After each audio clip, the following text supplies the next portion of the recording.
नमस्कार दोस्तों, इन्वारो अकेडमी पे आप सभी का एक बार फिर बहुत बहुत स्वागत है। बच्चों, इस वीडियो में हम बात करेंगे वेस्ट वाटर ट्रीटमेंट पे। और सबसे पहले हम ये जानने की कोशिश करेंगे कि वेस्ट वाटर जो है वो कैसे जनरेट हो रहा है, क्या क्या वजह हैं कि वेस्ट वाटर जनरेट होता है और कितने प्रकार का वेस्ट वाटर हो सकता है। तो सबसे पहला जो हमारा आपका इस वेस्ट वाटर ट्रीटमेंट टॉपिक का जो चर्चा का विषय है वो ये है कि वेस्ट वाटर जो है वो किस प्रकार से जनरेट होता है और कितने प्रकार के वेस्ट वाटर जो है हो सकते हैं। तो वेस्ट वाटर के जनरेशन को सीधा सीधा जो है हम लिंक करते हैं अपने शहरों में बढ़ती हुई आबादी से। देखिए, जैसे जैसे लोग गांव से शहरों की तरफ आ रहे हैं तो शहरों में सिटीज़ में इन्वायरमेंटल प्रॉब्लम भी लगातार बढ़ती जा रही हैं, क्योंकि जो हमारा डेंसिटी है, जो पॉपुलेशन डेंसिटी जनसंख्या घनत्व है वो बहुत ज़्यादा हो जाता है शहरों में। और जो सिटीज़ हैं उनके इन्वायरमेंट पे उसका एक प्रेशर पड़ता है और उस प्रेशर की वजह से वहाँ पे इन्वायरमेंटल प्रॉब्लम अराइज हो जाती हैं। सभी इन्वायरमेंटल प्रॉब्लम में एक प्रॉब्लम है वाटर सप्लाई को लेके, कि शहरों में वाटर की जो सप्लाई है उसका क्वालिटी और क्वांटिटी दोनों जो है ख़राब है। कितने भी बड़े शहर के आप नाम ले लीजिए, जैसे कि हम अपने यहाँ पे दिल्ली शहर का नाम लेते हैं, तो दिल्ली शहर में पानी की जो सप्लाई है वो बेसिकली बहुत कम है, जितनी पर्याप्त होनी चाहिए उतनी नहीं है। और जो क्वालिटी मिलती है पानी की वो भी बहुत ख़राब है। अगर देखा जाए तो यमुना नदी का गंदा पानी जो है उसको साफ करके दिल्ली वाले पीते हैं।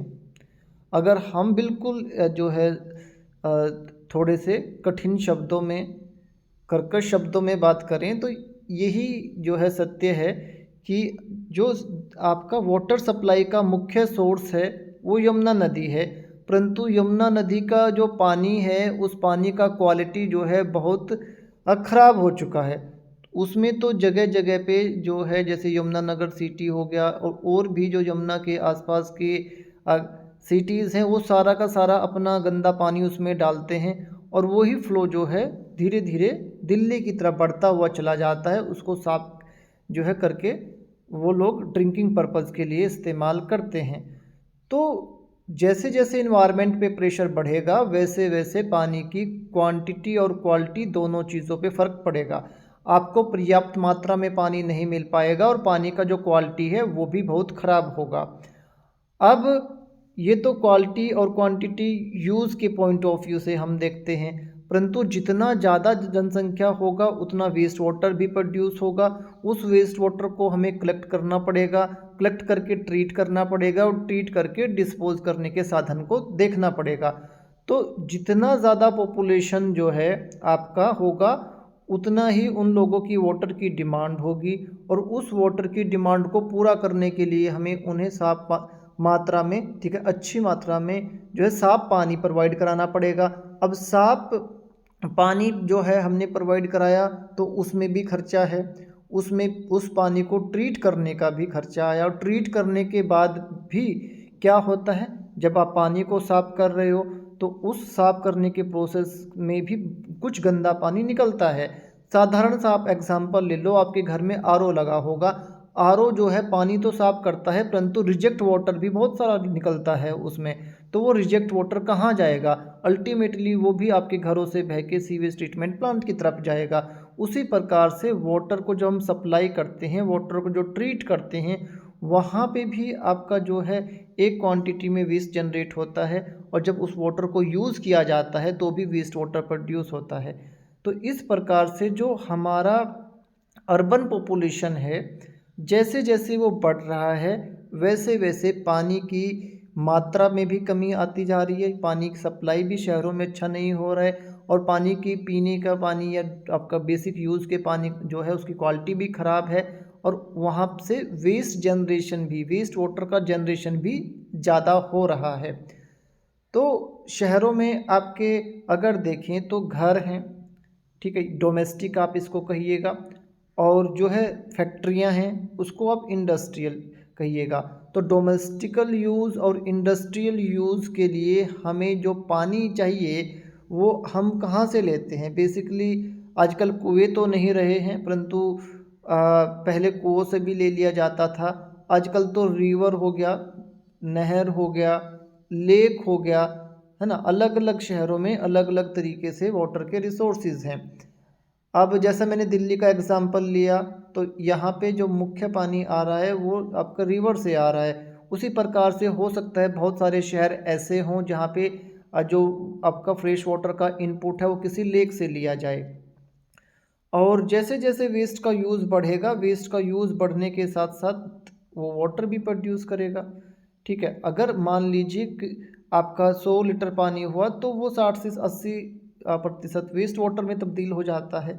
और वो भी फिर कहाँ जाएगा? वो पानी भी फिर घूम फिर के आपका वापस नदियों में आ जाएगा, लेक में आ जाएगा, तालाब में आ जाएगा। और जब वो वेस्ट वाटर घूम के फिर से आपके तालाब में, रिवर में, नदियों में आएगा तो धीरे धीरे पानी की क्वालिटी गिरती जाएगी।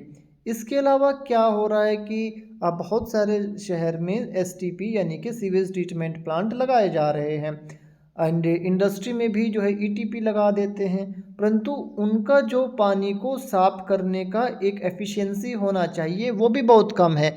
वो भी उस मात्रा में अपने उस लेवल तक पानी को साफ नहीं कर पाते जिस लेवल तक उनको करना चाहिए। तो अब ये जो आपका आधा अधूरा ट्रीटेड पानी है, ठीक है, या अनट्रीटेड पानी है, जिसको अच्छे से ट्रीट कर लेना चाहिए था परंतु नहीं कर पाए किसी भी वजह से, वो पानी आपके चारों तरफ जो आपके पानी के रिसोर्सेज हैं उनमें आ जाएगा, धरती में भी जा सकता है। अगर वो धरती में चला गया तो वो ग्राउंड वाटर को भी पोल्यूट कर देगा। इस प्रकार से वेस्ट वाटर जो है वो आपके पानी के रिसोर्सेज को, चाहे वो सरफेस वाटर हो चाहे वो ग्राउंड वाटर हो, उसको जो है डिग्रेड कर रहा है, उसका क्वालिटी जो है लगातार खराब करता जा रहा है।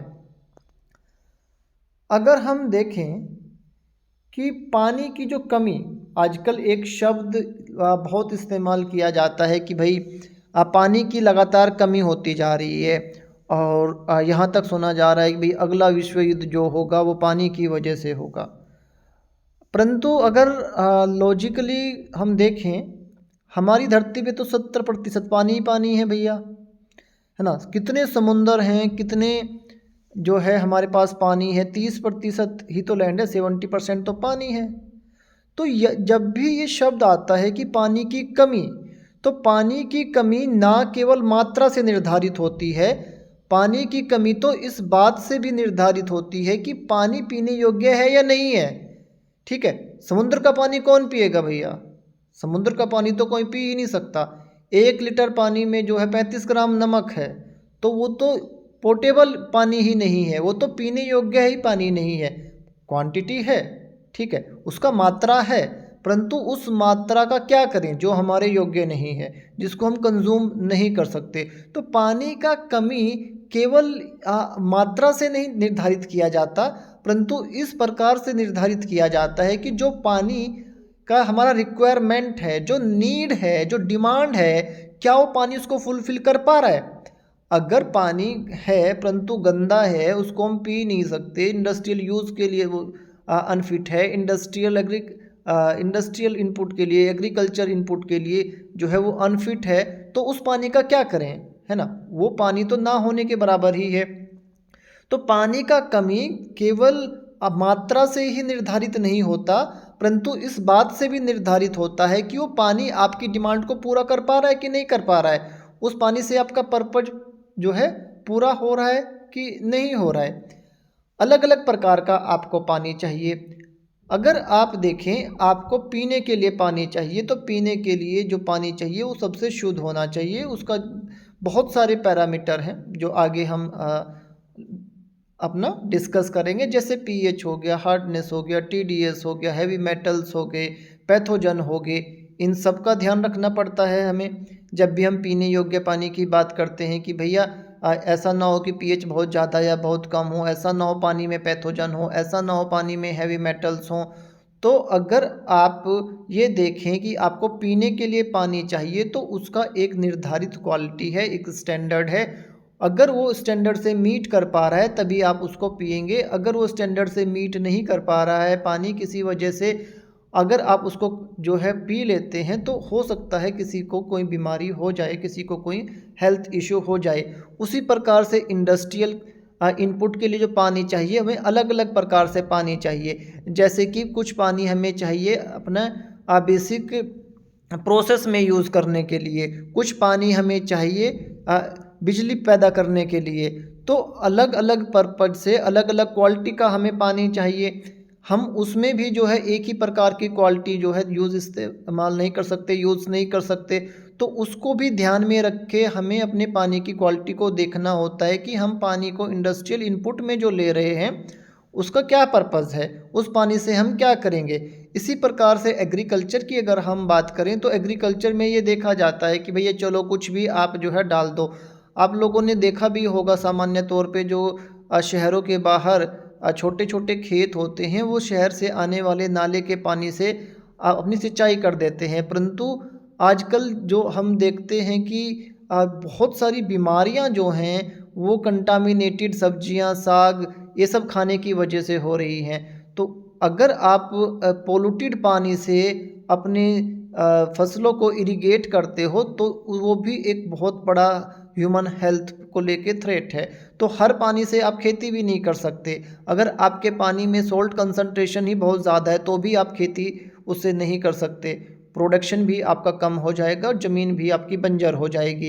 इसी प्रकार से अगर आप एक ऐसे पानी के साथ में इरिगेशन कर रहे हो जो कि आपका इसमें बहुत ज़्यादा मात्रा में हैवी मेटल्स हैं, तो हो सकता है जो आपकी रूट वाली सब्जियां हैं वो हैवी मेटल्स को एक्यूमुलेट कर लें अपने अंदर और वो जो है आपको बीमार कर सकती हैं। इस प्रकार से जो भी हमारी डिमांड होती है हम उसको देखते हैं, उसको देखा जाता है कि हमें किस प्रकार का पानी चाहिए। अगर हम वाटर पोल्यूशन की बात करते हैं तो हमारे देश में सीवेज जो है वो सबसे बड़ा वजह है हमारे वाटर को पोल्यूट करने में। बहुत बड़ा योगदान जो है, बहुत बड़ा एक जो कंट्रीब्यूशन है वो डोमेस्टिक सीवेज का है जो हमारे पानी को पोल्यूट कर रहा है। क्योंकि अधिकतर हमारे शहर में, भारत में आज भी सीवेज ट्रीटमेंट प्लांट नहीं हैं और जो प्लांट हैं वो भी सही से काम नहीं करते। दूसरा बड़ा जो हमारा है वो है आपका इंडस्ट्रियल एफुलेंट। हालांकि बहुत सारी इंडस्ट्रीज़ में जो है अच्छे से पानी ट्रीट हो रहा है ऐसा कहा जाता है, परंतु डॉक्यूमेंट में ज़्यादा पानी ट्रीट हो रहा है। असल में इंडस्ट्री में भी आप देखेंगे वो भी अपने स्टैंडर्ड को मीट नहीं करते हैं। बहुत सारी इंडस्ट्री ऐसी हैं जो अपने पानी के फ़्लो को डाइवर्ट करके इधर उधर उसको जो है इलीगल तरीके से बाहर निकाल देते हैं। और कुछ इंडस्ट्री तो ऐसी हैं जो अपने पानी को, गंदे पानी को, एफुलेंट को जो है धरती में बोर करके वहाँ पे डिस्चार्ज कर देते हैं। और जब जो ऐसी हरकत होती है कि अपने एफुलेंट को, पानी को, गंदे पानी को जो है वो ऐसे धरती में इंजेक्ट कर रहे हैं, वो धरती में जो हमारा पानी है ग्राउंड वाटर उसको भी पोल्यूट कर रहे हैं। इसके अलावा जो है लैंडफिल वगैरह जो हैं उनमें भी लाइनर सिस्टम वगैरह बहुत अच्छे नहीं हैं भारत में। तो बारिश होती है, बारिश का पानी जो है लैंडफिल में भर जाता है और वो धीरे धीरे धरती की तरफ बढ़ता है और उसका जो लीचेट है वो पानी में, अंडरग्राउंड पानी में जो है वो चला जाता है और हमारा अंडरग्राउंड पानी भी कम हो जाता है। एग्रीकल्चर लैंड से जो है पानी बह के हमारे तालाब में, नदियों में चला जाता है। उनका फर्टिलाइज़र, पेस्टिसाइड जो है वो नदियों और तालाबों में एंटर कर जाता है और इससे भी हमारे पानी की क्वालिटी जो है ख़राब होती जा रही है। तो इस तरीके से अगर हम देखें तो जैसा मैंने बताया कि हमारे शहर, हमारे देश में सबसे बड़ा जो वेस्ट वाटर का सोर्स है जो हमारे पानी को पोल्यूट कर रहा है वो है डोमेस्टिक सीवेज। डोमेस्टिक सीवेज की अगर हम बात करें तो हम बात करेंगे घरों से निकलने वाले पानी को। तो घरों से जो पानी निकलता है उसको जो है दो भागों में बांटा जाता है। एक है आपका ब्लैक वाटर, ब्लैक वाटर जो है डोमेस्टिक सीवेज, और एक होता है आपका ग्रे वाटर जिसको कहते हैं आपका सुलेज। तो ये दोनों जो टर्म हैं ये काफ़ी महत्वपूर्ण है। कई बार ब्लैक वाटर क्या होता है इस पे क्वेश्चन आ जाता है, ग्रे वाटर जो है इस पे जो है क्वेश्चन आ जाता है। ये दो सोर्स जो हैं ये कॉमनली डोमेस्टिक वेस्ट वाटर के नाम से हम इनको जानते हैं और ये सबसे बड़ा सोर्स है। तो पानी जो है वो हमारे लिए फिट है या नहीं है, इसको देखने के लिए लगातार पानी की मॉनिटरिंग करना, वाटर की क्वालिटी को चेक करना बेहद ज़रूरी है। कि भैया नदी के पानी की टेस्टिंग कराओ, कुएं के पानी की टेस्टिंग कराओ, तालाब के पानी की टेस्टिंग कराओ, कि जिस भी पर्पज़ के लिए आप उसको इस्तेमाल करना चाहते हैं क्या वो पर्पज़ फुलफ़िल हो रहा है। इससे पिछले वीडियो में हमने जो है आपको सरफेस वाटर के क्राइटेरिया पे एक वीडियो बनाया था, शायद कुछ लोगों ने देखा होगा। बहुत ही महत्वपूर्ण वीडियो है, छोटा सा वीडियो है, ठीक है। देखिए क्या है कि जब भी हम छोटे छोटे वीडियो बनाते हैं वो एक्चुअल में उसका उद्देश्य ये होता है कि आप 5 मिनट का एक वीडियो है परंतु उस 5 मिनट के वीडियो पे एक क्वेश्चन आने की संभावना रहती है। तो वो काफ़ी महत्वपूर्ण वीडियो है, वो आप देखेंगे कि सरफेस वाटर की क्वालिटी के क्राइटेरिया क्या हैं। उस पर क्वेश्चन आपने पिछले पेपर उठा के देखेंगे तो आए हैं और आते रहेंगे। तो आपका जो पानी का क्वालिटी है उसको रेगुलर बेसिस पे आप चेक हमें करते रहना चाहिए, जिससे कि हमें ये पता लग सके कि हमारे पानी का क्वालिटी जो है वो कैसा है, क्या वो हमारे पर्पज़ को फुलफ़िल कर पा रहा है कि नहीं कर पा रहा है। तो अगर हम देखें आपके घरों से पानी निकलता है और निकलने के पश्चात में वो पाइप के माध्यम से जो है मेन सीवर से जोड़ दिया जाता है और मेन सीवर जो है वो अपना धीरे धीरे उसमें से पानी बहता हुआ जाता है और एसटीपी पे पहुंच जाता है और एसटीपी पे पानी जो है आपका ट्रीट किया जाता है। अगर हम पुरानी बात करें, प्राचीन काल की बात करें, तो प्राचीन टाइम में जो है क्या होता था कि जो हमारा ह्यूमन एक्सक्रीटा है या आप कह सकते हो ह्यूमन मल है, उसको लोग हाथों से उठाते थे, ठीक है।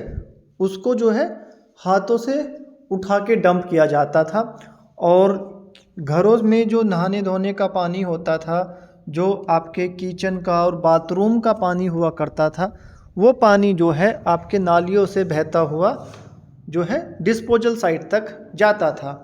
ये पुराना मेथड है कि भैया हमारे पास में बहुत सारे घरों में शौचालय नहीं हुआ करते थे, तो जो है किसी भी तरीके से ह्यूमन एक्सक्रीटा को कोशिश ये की जाती थी कि आपका अलग रखा जाए।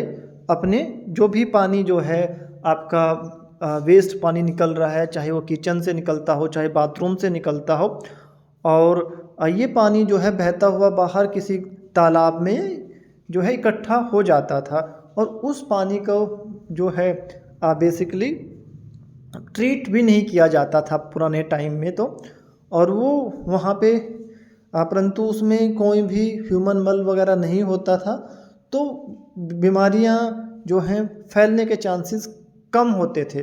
परंतु अगर उसमें मल वगैरह आ जाता था तो फिर खतरनाक बीमारियां फैल जाती थी, पूरा का पूरा गांव जो है बीमार हो जाता था। क्योंकि कई बार क्या होता था, पानी जो है वहाँ से बह के कहीं और चला गया और आपके ऐसे पानी के सोर्स में मिल गया जो आपके पानी को दूषित कर दे, क्योंकि पहले कुएं वगैरह से ही पानी पिया करते थे। तो अगर गलती से जो है आपके कुएं का पानी कंटामिनेटेड हो जाता था तो पूरा का पूरा गांव जो है बहुत ज़्यादा बीमारी फैल जाती थी, बीमार हो जाता था। परंतु समय के साथ साथ हमने इस सिस्टम में जो है काफ़ी बदलाव किए हैं और आपके जो है धीरे धीरे सीवेज सिस्टम हमने लाना शुरू किया कि आपका जो पानी है जो घरों से निकलता है, किचन का और बाथरूम का, वो पानी जो है अब सीवेज के माध्यम से ओपन नालियाँ धीरे धीरे बंद हो गई और सीवेज के लिए हमने पानी को लाना जो है स्टार्ट पानी जो है सीवेज के माध्यम से पानी को कैरी करना स्टार्ट कर दिया। अब वो जो ओपन नालियाँ हुआ करती थी जिनमें से पानी बह के आपका तालाब में या ऐसी जगह पे जाता था, उनके स्थान पे पाइप ने ले लिया। अगर हम देखें तो इसके साथ साथ एक और बड़ा परिवर्तन हुआ कि हमने सेफ्टी टैंक बनाने स्टार्ट कर दिए अपने घरों में, जिसको सामान्य भाषा में लैट्रिन के गड्ढे हम कहते हैं। और अब क्या हुआ, जो लोग ह्यूमन मल को, ह्यूमन एक्सक्रीटा को मैनुअली उठाते थे, वो प्रक्रिया धीरे धीरे बंद होती चली गई। और अब क्या करते हैं, आप जो है फ्रेश होते हैं, लैट्रिन करते हैं, उसके बाद में पानी डाल देते हैं, तो आपके घर में जो है आपकी इस तरीके की स्मेल वगैरह कहीं पे भी आपको देखने को नहीं मिलती। जो ह्यूमन एक्सक्रीटा है वो सेफ्टी टैंक में चला जाता है और सेफ्टी टैंक से जो है पानी निकल के आपके सीवर में आ जाता है। इस प्रकार से बेसिकली आजकल हमारे सिस्टम काम करते हैं। तो पुराने टाइम में ह्यूमन एक्सक्रीटा को मिक्स होने से जो है बचाया जाता था, परंतु वो बहुत ही अनहाइजेनिक एक विधि थी और वो उतनी इफ़ेक्टिव भी नहीं थी। बीमारियां फैलने के चांसेस बहुत ज़्यादा थे उसमें। सेफ्टी टैंक जब से बने हैं तब से जो है काफ़ी इम्प्रूवमेंट हुआ है। और जो आपका ह्यूमन एक्सक्रीटा है वो सेफ्टी टैंक के माध्यम से हम अलग से जो है उसको ट्रीट करते हैं। एक प्रकार से अगर हम देखें तो उसमें भी एनारोबिक डिकम्पोजिशन हो रहा है ह्यूमन एक्सक्रीटा का। ठीक है, सेफ्टी टैंक में भी क्या हो रहा है, वो भी पानी को ट्रीट करने की ही एक विधि है ना। गंदे पानी को जिसमें ह्यूमन एक्सक्रीटा मिक्स है सेफ्टी टैंक में, इसीलिए आप लोगों ने देखा होगा कि सेफ्टी टैंक में एक पाइप दिया जाता है, उस पाइप से गैस निकलती है, वो मीथेन गैस होती है जो एनारोबिक डिकम्पोजिशन की वजह से प्रोड्यूस होती है।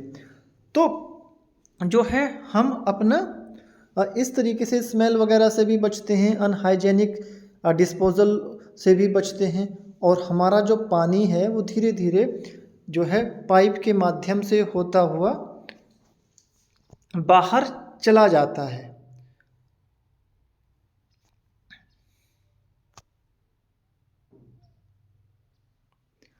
अगर हम देखें कि भाई ये एक अच्छी टेक्निक तो है कि हमने अपने घरों में पहले सेफ्टी टैंक बनाए, किचन और बाथरूम का पानी जो है आपका नालियों से होके आप जो आपके सीवेज तक पहुंचता है, परंतु इसमें कितने सारे पाइपलाइन हमें चाहिए, एक पूरा जो है पाइप का नेटवर्क हमें चाहिए, जिससे कि हम जितने भी घर हैं उन सभी को पहले मेन सीवर से जोड़ा जाए, फिर उस मेन सीवर को एसटीपी तक लेके जाए। तो पूरा एक नेटवर्क चाहिए हमें पाइप का, और इसके लिए हमें पैसा चाहिए, तो कॉस्ट बहुत हाई हो जाती है।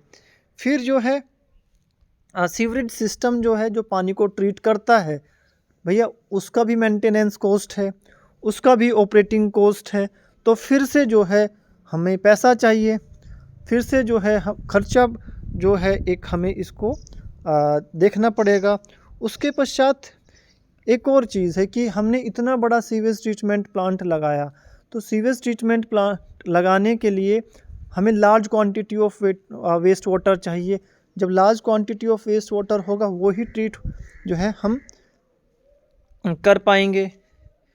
इस तरीके से जो है देखा जाए तो कॉस्ट काफ़ी बढ़ जाती है, मेंटेनेंस काफ़ी बढ़ जाती है, मैन पावर जो है आपको इसके लिए चाहिए। परंतु ये जो सिस्टम है सीवरेज ट्रीटमेंट सिस्टम, जिसमें बेसिकली पूरा नेटवर्क है, ठीक है बच्चों, सीवरेज ट्रीटमेंट सिस्टम जो है ये पूरा एक नेटवर्क हो जाता है पाइप का, ट्रीटमेंट यूनिट्स का। ये थोड़ा कॉस्टली सिस्टम है, परंतु ये पानी को ट्रीट करने का, वेस्ट वाटर को ट्रीट करने का एक अच्छा जो है माध्यम है। पहले के टाइम में पॉपुलेशन भी बड़ी कम हुआ करती थी, आज के टाइम में पॉपुलेशन बहुत ज़्यादा है, तो हमें कई बार जो है बच्चे कंफ्यूज हो जाते हैं कि सर पहले वाला सिस्टम जो है अच्छा था, पहले लोग बीमार नहीं होते थे, पहले जो है इस तरीके की चीज़ें हमें देखने को नहीं मिलती थी कि भाई लोग पानी पीने से ज़्यादा बीमार हैं। तो पहले के सिस्टम में जो सबसे बड़ा वो था, हम कह सकते हैं कि मुख्य जो भूमिका रहती थी वो ये रहती थी कि हम कोशिश, हर व्यक्ति कोशिश ये करता था कि भाई आपके जो वाटर सप्लाई है, वाटर सप्लाई से दूर आपका ह्यूमन एक्सक्रीटा हो, और जो है फैक्ट्रियाँ भी कम हुआ करती थी, तो एफ्लुएंट वगैरह की भी समस्या नहीं थी, और जो है उस समय पे पॉपुलेशन घनत्व भी काफ़ी कम हुआ करता था। आजकल तो आप गांव में भी देखेंगे, गांव भी कितने फैल गए हैं, तो और शहरों में भी जो है जनसंख्या कितनी बढ़ गई है, तो वेस्ट वाटर जनरेशन बढ़ गया है, क्योंकि वाटर का यूजेस भी धीरे धीरे हमने बहुत सारी एक्टिविटी में बढ़ाया है। हमारा एग्रीकल्चर जो है वो भी बहुत ज़्यादा फैल गया है, डिफरेंट डिफरेंट टाइप के पेस्टिसाइड्स, फर्टिलाइज़र हमने इस्तेमाल करने जो है स्टार्ट कर दिए हैं, different different industries different different type के एफ्लुएंट्स प्रोड्यूस करती है। तो पुराने समय में ये सब चीज़ें नहीं हुआ करती थी, इसलिए लोग जो है फ्रीक्वेंटली बीमार नहीं हुआ करते थे। परंतु आज के टाइम में सीवरेज ट्रीटमेंट सिस्टम जो है रिक्वायरमेंट बन गया है, क्योंकि हमने विभिन्न प्रकार के जो पोल्यूटेंट हैं वो डिस्चार्ज करने स्टार्ट कर दिए हैं। हमारा एग्रीकल्चर सेक्टर भी जो है पानी को पोल्यूट कर रहा है, इंडस्ट्रियल सेक्टर भी जो है पानी को पोल्यूट कर रहा है, और पॉपुलेशन बढ़ने से जो है हमारा जो ह्यूमन वेस्ट है वो भी जो है आपके पानी को जो है बहुत ज़्यादा पोल्यूट कर रहा है। इसलिए हम पुराने टाइम को और नए टाइम को कंपैरिजन नहीं कर सकते। कुछ बच्चों के दिमाग में हमेशा से ये क्वेश्चन रहता है, क्लास के समय भी बच्चे ये क्वेश्चन करते हैं कि सर पुराने समय में लोग कम बीमार होते थे, पानी शुद्ध होता था, तो उसके बहुत सारे फैक्टर थे। तो हम बात कर रहे हैं आपके डिफरेंट डिफरेंट टाइप के पानी में जो वेस्ट पानी है आपका, जो वेस्ट वाटर है वो कितने प्रकार के हो सकते हैं। तो अगर देखें तो इंडस्ट्रियल की हमने बात कर ली कि भाई इंडस्ट्री से विभिन्न प्रकार का वेस्ट वाटर रिलीज़ होता है, और विभिन्न प्रकार का जो वेस्ट वाटर है उसमें हैवी मेटल्स हो सकते हैं, उसकी पीएच ज़्यादा हो सकती है, उसकी पीएच कम हो सकती है, उसमें बहुत सारे ऑर्गेनिक इनऑर्गेनिक जो हैं कंपाउंड्स हो सकते हैं, जो अगर हम देखें कन्वेंशनल वाटर ट्रीटमेंट प्रोसेस से भी ठीक नहीं हो सकते। उनके लिए हमें विभिन्न प्रकार के एडवांस ट्रीटमेंट सिस्टम लगाने पड़ते हैं। एक शब्द आ जाता है night soil. Night soil, night soil को कई बार बच्चे कंफ्यूज कर जाते हैं सोयल से, परंतु नाइट सोयल जो है इसको जो है सिंपली आप कहिए ह्यूमन मल, ह्यूमन या एनिमल एक्सक्रीटा, बेसिकली ह्यूमन मल। ठीक है बच्चों, तो इसको कभी भी सोयल के साथ में कंफ्यूज नहीं करना है। सैनिटरी सीवेज, सैनिटरी सीवेज जो है आपके घरों से, बिल्डिंग से, आपके कॉमर्शियल कॉम्प्लेक्स से, इंस्टीट्यूट से, कॉलेज से, यूनिवर्सिटी से जो पानी निकलता है उसको आप जो है सैनिटरी सीवेज कहते हैं। वहीं पे एक शब्द यूज़ किया जाता है आपका सीवेज। सीवेज बेसिकली आपका लिक्विड वेस्ट वाटर जो आपके डोमेस्टिक यूज से उत्पन्न होता है, जनरेट होता है, उसको सीवेज कहते हैं। तो सैनिटरी सीवेज और सीवेज जब भी ये दो शब्द आते हैं तो इनमें अंतर नहीं है। अगर हम जो है देखें इनमें अंतर नहीं है, परंतु कई बार सैनिटरी सीवेज लिखा जाता है, कई बार सीवेज लिखा जाता है, तो बच्चे कंफ्यूज हो जाते हैं। सीवेज का मतलब ही आप डोमेस्टिक वेस्ट वाटर कह सकते हैं। ठीक है, डोमेस्टिक वेस्ट वाटर यानी कि आपके घरों से निकलने वाला पानी। इसमें जो है आपका सेफ्टी टैंक से निकलने वाला पानी भी है। तो जो सेफ्टी टैंक से है ना, जो आपके सेप्टिक टैंक से पानी निकलेगा उसमें लार्ज क्वांटिटी में पैथोजन होगा, तो हमें उसको ध्यान से जो है अपना ट्रीट करना होता है कि भाई पानी में कम जब हम ट्रीट कर रहे हों तो पैथोजन किल भी अच्छा होना चाहिए।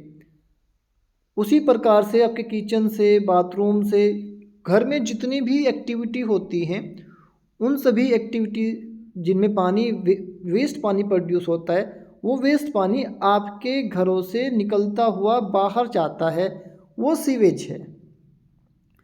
तो 3 शब्द जो हैं आप लोगों को यहाँ पे कंफ्यूज कर सकते हैं। एक शब्द आया सीवेज, एक शब्द आया सीवर और एक शब्द आया सीवरेज ट्रीटमेंट प्लांट।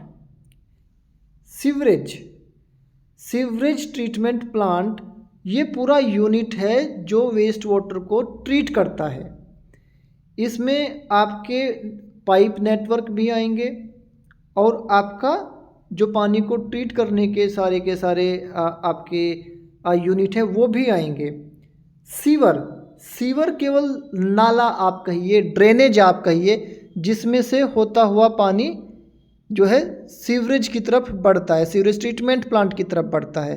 और सीवेज, नाले के अंदर बहने वाला जो वेस्ट वाटर है वो सीवेज है।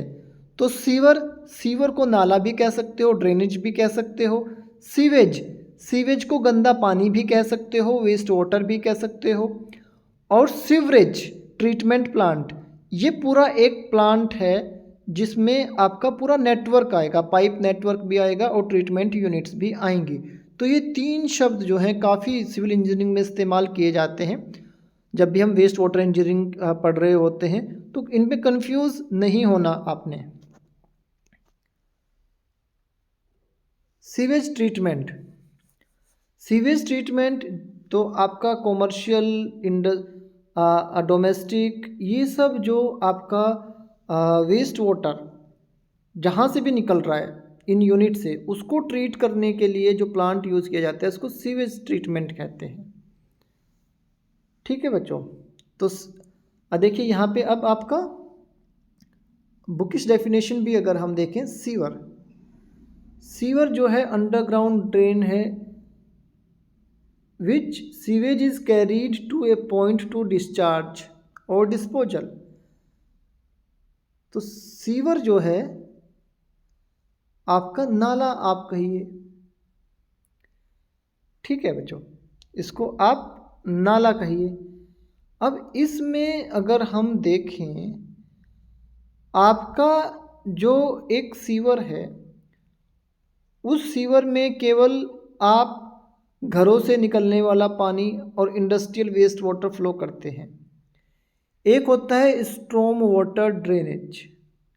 स्टॉर्म वाटर ड्रेनेज जो है इसमें हम रेन वाटर के पानी को कलेक्ट करते हैं। इसमें हम जो है रेन वाटर के पानी को इसके माध्यम से कलेक्ट किया जाता है स्टॉर्म वाटर ड्रेनेज के। जो इंडस्ट्री हैं, इंडस्ट्रीज़ में स्टॉर्म वाटर ड्रेनेज अलग पाइपलाइन होती है और सीवर जिसमें इंडस्ट्रियल वेस्ट वाटर और आपका डोमेस्टिक वेस्ट वाटर फ्लो करता है उसकी पाइपलाइन अलग होती है। हालांकि शहरों में भी जो है इस प्रकार का सिस्टम होना चाहिए, परंतु ये बहुत मुश्किल एक टास्क है भारत जैसे देश के लिए जिसमें पॉपुलेशन इतनी ज़्यादा है। अगर हम ये करने में सक्सेसफुल हो जाते हैं कि अपने बारिश के पानी को सीवेज के पानी से अलग रखें, तो हमारे पास में 2 चीज़ें होंगी। एक तो अपना जो पानी वेस्ट वाटर है उसको ट्रीट करने का जो है हम अलग से सिस्टम रखेंगे, और जो हमारा रेन वाटर है, जो स्टॉर्म वाटर है, उसको ट्रीट करने का हम प्रोविज़न अलग रखेंगे। और वो पानी जो है उसको थोड़ा सा ट्रीट करके यूजेबल बनाया जा सकता है। परंतु जो डोमेस्टिक वेस्ट वाटर है और इंडस्ट्रियल वेस्ट वाटर है उसको हमें हाई लेवल पे जो है ट्रीट करना होगा, उसके पश्चात ही हम उसको यूज़ कर सकते हैं। तो ये हालांकि भारत जैसे देश में थोड़ा मुश्किल है, परंतु इंडस्ट्रीज़ में आपको ऐसा देखने को मिलता है कि उनके पास में जो है 2 पाइपलाइन होती हैं, 2 ड्रेनेज होते हैं। एक ड्रेनेज में रेन वाटर फ्लो करता है और दूसरे में डोमेस्टिक और इंडस्ट्रियल वेस्ट वाटर फ्लो करता है। दोनों को अलग अलग इकट्ठा किया जाता है और जो पानी आपका रेन वाटर को हार्वेस्ट करने के लिए यूज़ किया जाता है उसको रेन वाटर हार्वेस्टिंग टैंक बोलते हैं। और उस पानी को थोड़ा सा ट्रीट करके वो है अपना इरिगेशन वगैरह के लिए इस्तेमाल इंडस्ट्री करती है, और कई बार तो उसको ट्रीट करने की भी ज़रूरत नहीं पड़ती है।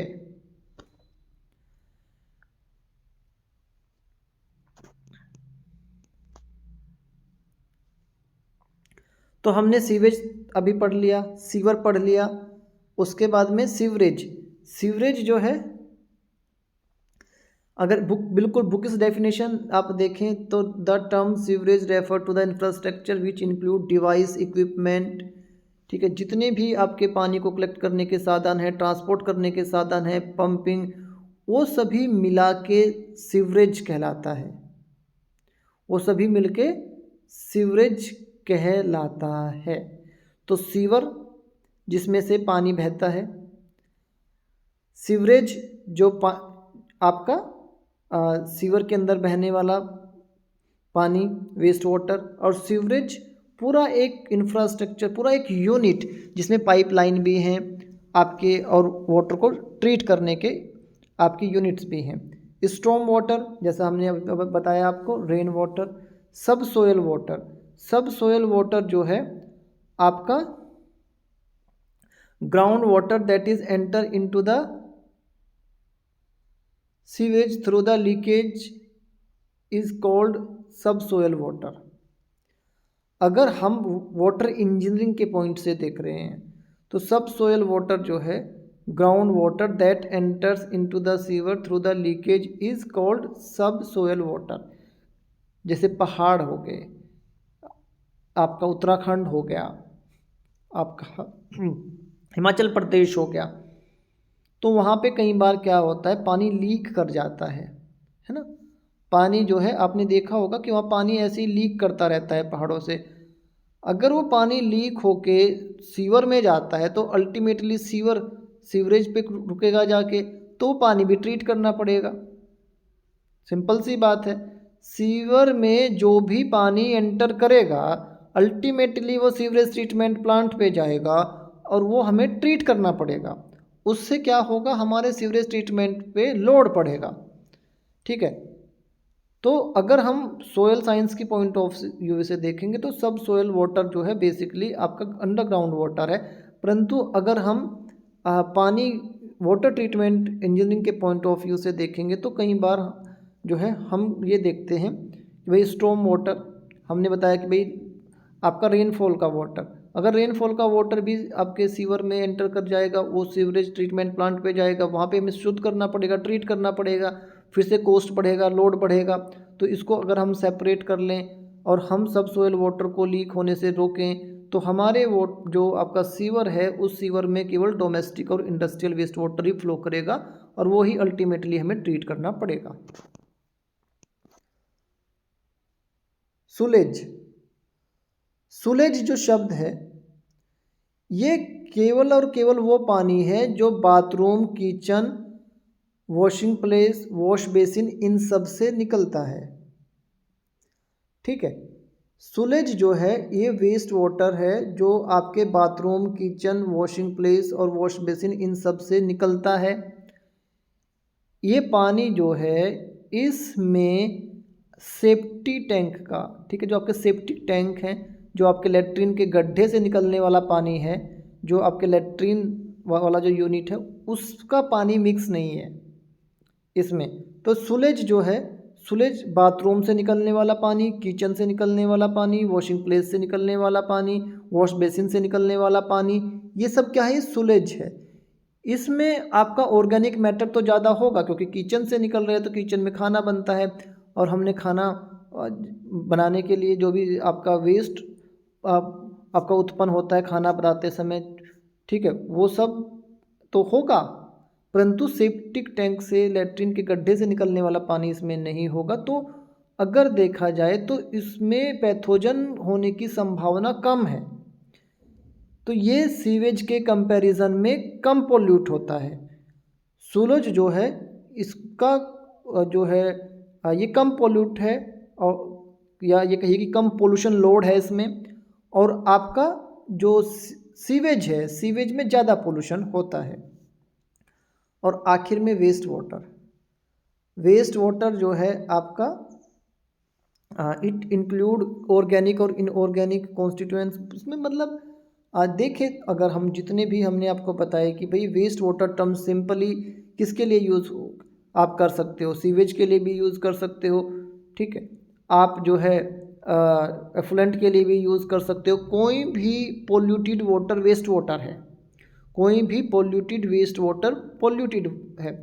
आपका कोई भी पोल्यूटेड वाटर जो है वो वेस्ट वाटर है। अगर आप उनको यूनिट के हिसाब से जो है क्लासिफाई करते हो, तो घरों से निकलने वाला डोमेस्टिक वेस्ट वाटर को सीवेज कहते हैं। इंडस्ट्री से निकलने वाले वेस्ट वाटर को हम एफ्लुएंट कहते हैं, ठीक है। इस तरीके से इनको डिफाइन किया जा सकता है। परंतु कोई भी पोल्यूटेड वाटर जिसमें किसी भी प्रकार की ऑर्गेनिक या इनऑर्गेनिक प्रकार की अशुद्धि है, इम्प्योरिटी है, वो वेस्ट वाटर है। सोर्सेज ऑफ सीवेज, अगर हम सीवेज की बात करें तो सीवेज के सोर्सेज हमने काफ़ी अब तो देख लिए कि भाई आपकी पब्लिक एक्टिविटी की वजह से कॉमर्शियल प्लेस, आपके कॉम्प्लेक्सेस हैं, इंस्टीट्यूशंस हैं, कॉलेज हैं, यूनिवर्सिटीज़ हैं, और आपके बहुत सारी ऐसी छोटी बड़ी इंडस्ट्रीज़ हैं जिनके अंदर से जो पानी निकल रहा है वो इतना ज़्यादा जो है पोल्यूटेड नहीं है कि उसको अलग से ट्रीट करने की ज़रूरत पड़े। देखिए हमारे नॉर्म्स जो हैं वो इसी प्रकार से बनाए गए हैं कि भाई आप पब्लिक सीवर में इंडस्ट्री पानी कब डालेगी, उसके नॉर्म्स दिए हैं। जैसे पीएच के, हार्डनेस के, हैवी मेटल्स के, बीओडी के, सीओडी के, वो नॉर्म्स ये कहते हैं कि अगर आप पब्लिक सीवर में पानी डालने वाले नॉर्म्स फुलफ़िल करते हैं तो आप अपना वेस्ट वाटर जो है पब्लिक सीवर में डाल सकते हैं। तो इस प्रकार से इंडस्ट्री भी यही करती है कि अगर उनका पानी जो है स्टैंडर्ड से मीट करता है, कौन से स्टैंडर्ड से, water discharge into public sewage, तो वो डायरेक्टली अपना पानी उसमें जो है छोड़ देते हैं। कई बार बच्चे यहाँ पे कंफ्यूज हो जाते हैं कि सर इंडस्ट्री जो है वो तो एफ्लुएंट हुआ, उसको सीवेज क्यों कहा गया।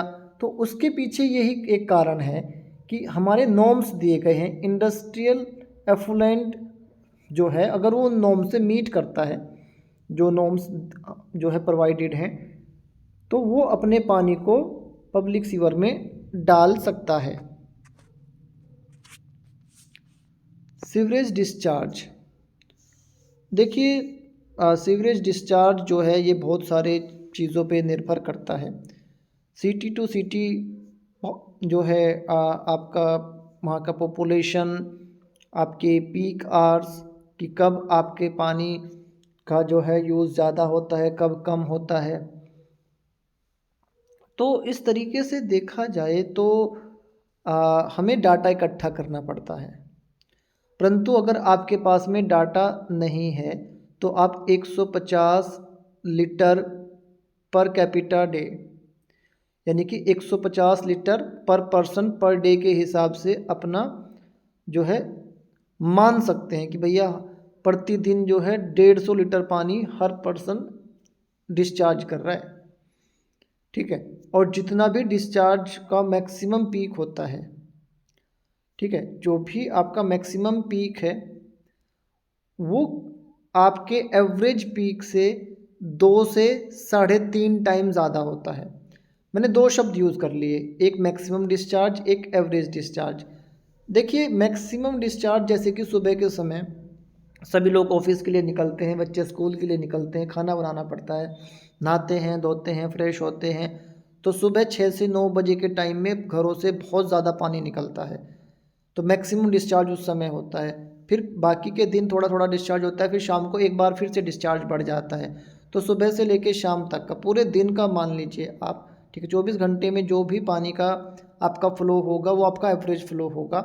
और जब आपके पीक आवर होंगे वहाँ पे जो पानी निकलेगा वो मैक्सिमम डिस्चार्ज होगा। तो आपका इन चीज़ों का ध्यान रखना होता है हमें जब भी हम सीवेज ट्रीटमेंट प्लांट डिज़ाइन करते हैं कि भाई आपका डिस्चार्ज कितना है। ठीक है बच्चों, तो मुझे उम्मीद है कि जितना हमने यहाँ पे अभी तक डिस्कस किया है आपको समझ में आया होगा। अगर आपको कोई पॉइंट समझ में नहीं आया तो आप जो है कमेंट बॉक्स में लिख के बता सकते हैं, नेक्स्ट लेक्चर में हो हम डिस्कस कर लेंगे। अभी धीरे धीरे इस लेक्चर को हम आगे बढ़ाएंगे और जो है आपका सीवेज को ट्रीट करने से पहले क्या क्या हमें चीज़ों को ध्यान रखना पड़ते हैं, उसके बाद ट्रीटमेंट यूनिट कौन कौन सी होंगी, पूरा जो है ये हम इसमें लेक्चर में धीरे धीरे डिस्कस करते रहेंगे। God bless you, take care बच्चों।